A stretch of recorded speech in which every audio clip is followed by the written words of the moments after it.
Ancien député de la Chambre des communes, directeur artistique et ingénieur de son. Avec Pierre Nantel, entendez l'actualité. Sans fausse note. Je suis vraiment ravi de pouvoir avoir un entretien avec quelqu'un qui gagne à être connu. On parle de Jonathan Penneau. Bonjour, Jonathan Penneau. Vous êtes ex-chef adjoint du Parti vert du Canada. Bonjour, et vous avez... Oui, bien bonjour. Je suis très heureux de vous rencontrer parce que je pense que vous avez un rôle important que vous avez joué, que vous allez certainement jouer encore. Ceci dit, aujourd'hui, vous avez publié une lettre dans Le Devoir sur les élections américaines et j'aimerais vous entendre là-dessus. On a au sud de la frontière un pays qui est en pleine déstabilisation actuellement. Moi, j'ai fait 14 ans en zone de conflit, donc j'ai vu plusieurs pays stables qui ont été précipités dans des circonstances qu'on connaît malheureusement trop peu au Canada. On prend beaucoup nos institutions pour acquis. On pense que le droit, l'ordre, tout ça sera toujours là, ça sera toujours protégé. Mais malheureusement, dans bien d'autres endroits sur la planète, et historiquement, on a vu des gouvernements, des populistes qui viennent au pouvoir ou des mouvements armés. Puis aux États-Unis, on parle de 400 millions d'armes qui sont en circulation dans les mains de civils. Hein, donc, c'est quand même c'est presque un bataillon, inquiétant. Oui, c'est plus qu'un bataillon même. 400 millions, c'est plus que chaque... Il y a plus d'armes que d'Américains. Alors, quand on prend pour acquis ces institutions-là, un peu comme ce que les Américains sont en train de faire aussi en jouant énormément avec le feu, on est sur le point peut-être de réélire Donald Trump, un homme qui a commis des crimes, qui a attaqué les institutions américaines. Qui a dit qu'il serait dictateur juste un jour. Oui, exactement. Alors, quand on joue avec le feu comme ça, mais on peut se ramasser dans des situations qui sont désastreuses sur le plan humain, sur le plan économique. Puis, ce qu'il faut se rappeler au Canada, on a tendance à l'oublier, c'est à quel point notre économie est intégrée avec les États-Unis, mais aussi à quel point nos institutions de sécurité, notre défense, notre sécurité nationale est absolument dépendante d'un pays au sud de la frontière qui est stable. C'est sûr que dans le passé, il y a eu une guerre civile aux États-Unis, mais à l'époque, on était sous la protection de l'Empire britannique. Effectivement. C'est plus le cas aujourd'hui. Donc, si jamais notre voisin du Sud tombe dans une situation instable, que ce soit à travers des conflits internes, ce qui pourrait bien arriver, c'est arrivé dans le passé, ou à travers une montée de la droite populiste quasi-fasciste, là, peut-être en mettant en prison des opposants. On a vu les juges de la Cour suprême qui disent maintenant que le président américain peut faire à peu près ce qu'il veut, tant autant que... Tout à fait. Et on a vu les partisans relayer des proverbes ou des dictons publicitaires que probablement l'équipe de Trump avait dit « Lock him up, lock her up ». On parlait d'Hillary Clinton. Mettez-la en prison. C'est quand même, on n'est pas dans la métaphore. Ils sont pas au figuré. Là. Non. Fait qu'est-ce qui arrive demain matin si on a un Trump président puis qu'on a une Hillary Clinton qui veut venir chercher l'asile politique au Canada? On fait quoi?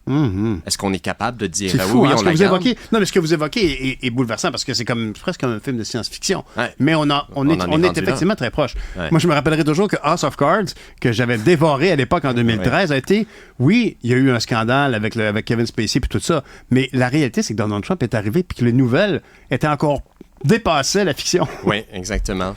Mais tu sais, une affaire qui n'est pas une question de fiction, on voit déjà aux États-Unis, depuis la décision de la Cour suprême qui renverse Roe versus Wade, là, on voit déjà un retour vers la criminalisation de l'avortement. Donc, demain matin, si on a des femmes qui viennent faire des avortements au Canada, qui viennent d'États où c'est criminalisé, et qu'on nous demande au Canada, au Québec, là, aux provinces, de partager les données médicales d'Américains qui viendraient chercher...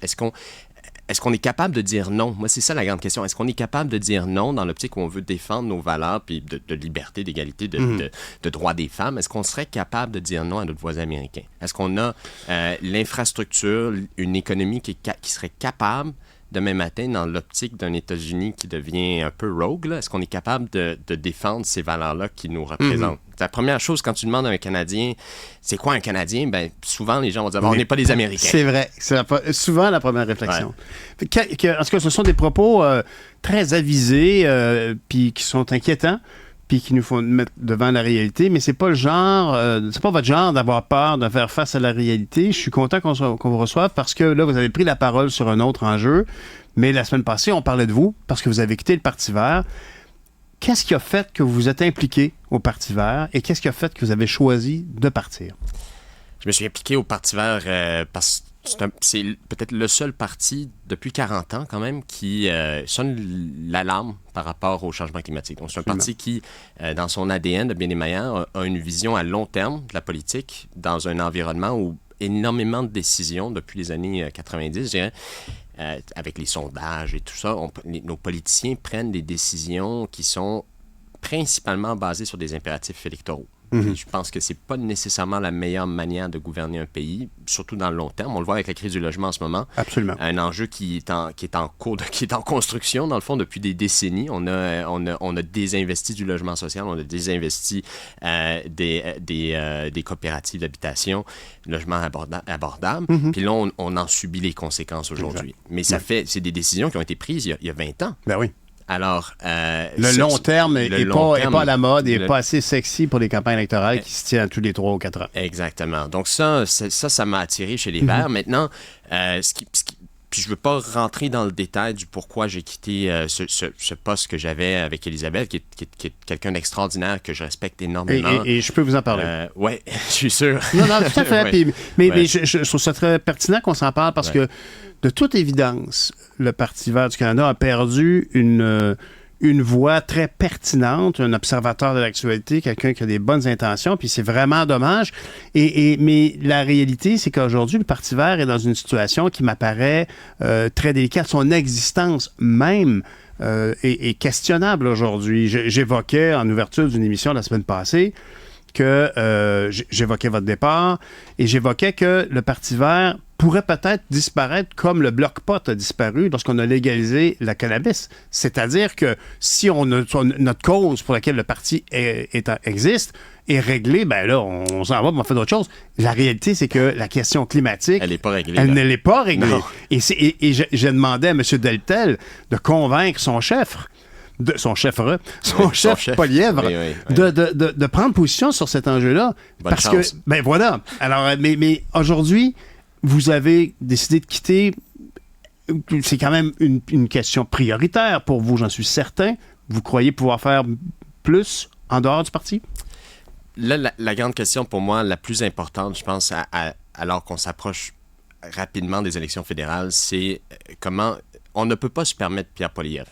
Personne dans ce pays ne peut se permettre Pierre Poilievre. Même les gens qui adorent Pierre Poilievre et qui veulent voter pour lui, je crois, ne saisissent pas à quel point cet homme est prêt à sacrifier sa mère, ou peu importe les gens proches de lui. C'est fort, là. C'est fort. Après ce que Daniel Smith a dit hier.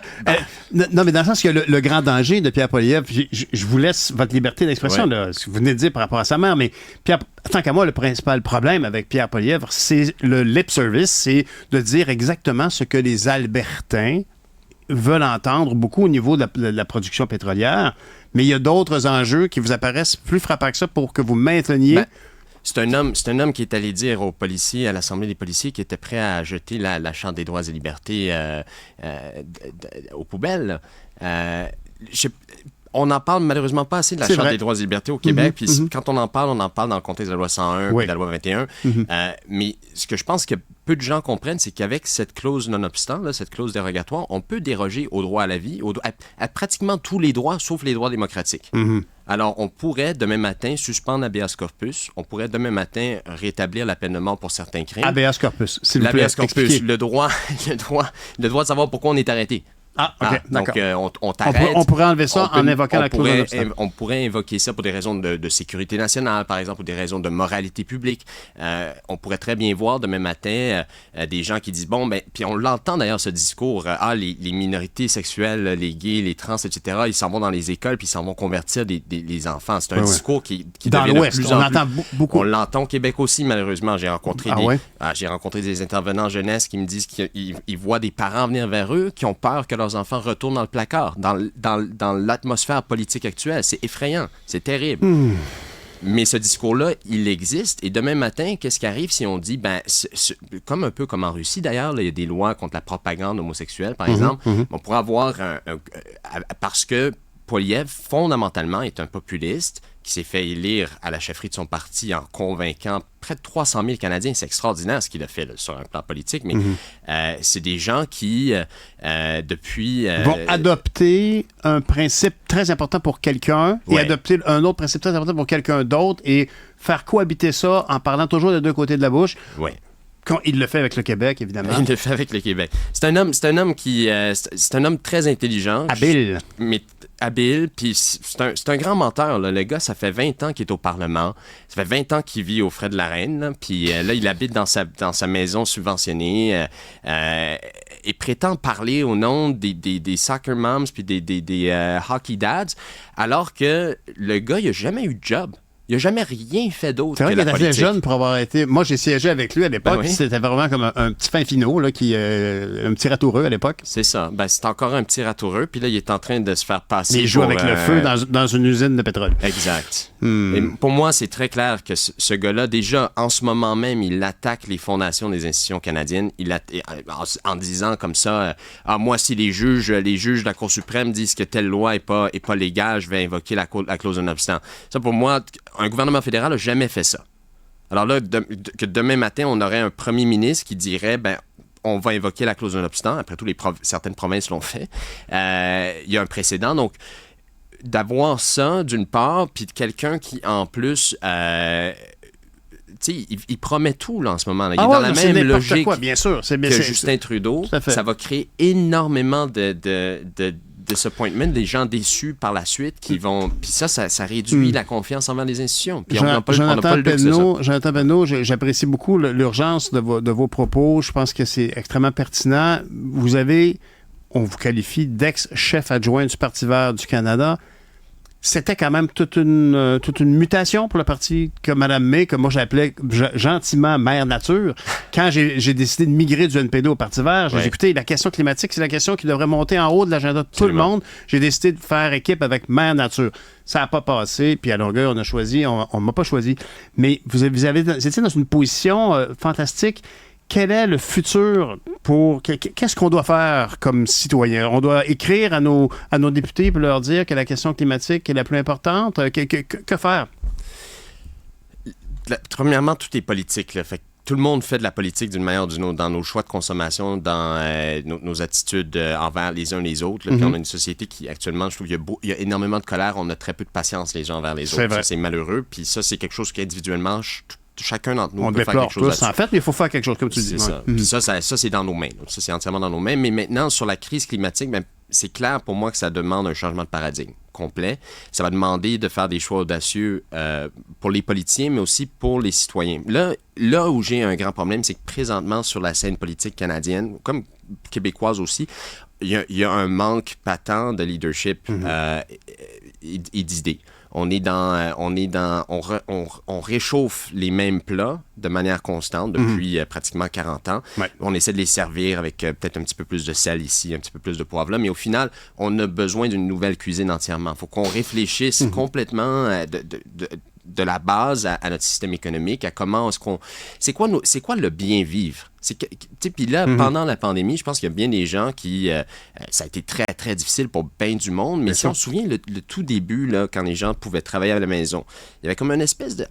on peut traverser à la maison. Dans une autre façon de vivre. On embarque dans une autre façon de vivre. Je peux passer plus de temps avec mes enfants. Je peux passer plus de temps au parc, avant, évidemment, qu'il y ait tous les lockdowns, etc. Là. Mais il y a eu une espèce de redéfinition, je pense, pour bien du monde. OK, c'est quoi la priorité ici? Oui. C'est-tu juste de me tuer au travail? Puis...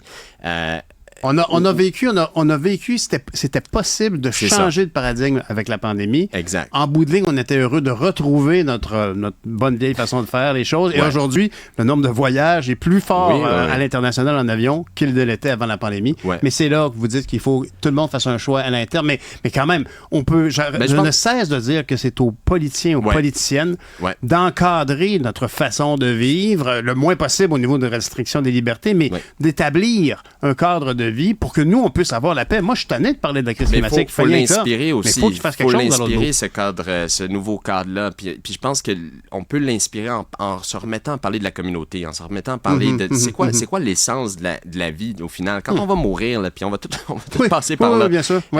Tu veux mourir à quoi tu penses, en pensant... De quoi t'es content? Tu veux être content d'avoir passé du temps avec tes enfants, tes parents, tes amis. C'est bien inspirant, Jonathan Penneau. C'est ça. Qu'est-ce qui vous attend maintenant? On verra. C'est ouvert pour l'instant, mais j'exclus probablement pas un retour à mes anciens terrains de jeu pour quelques années. J'ai travaillé longtemps à l'international. On a des situations dans le reste du monde qui sont absolument terribles. On reste chanceux ici, mais ça m'inquiète. Le Canada, le Québec, c'est chez moi, c'est ma tribu. Donc, c'est clair que je veux tout faire pour m'assurer qu'on ne tombe pas dans des cycles que j'ai pu observer ailleurs. Pensez à vous, mais on a besoin de vous. Merci beaucoup, Jonathan Penneau, ex-chef adjoint du Parti vert du Canada.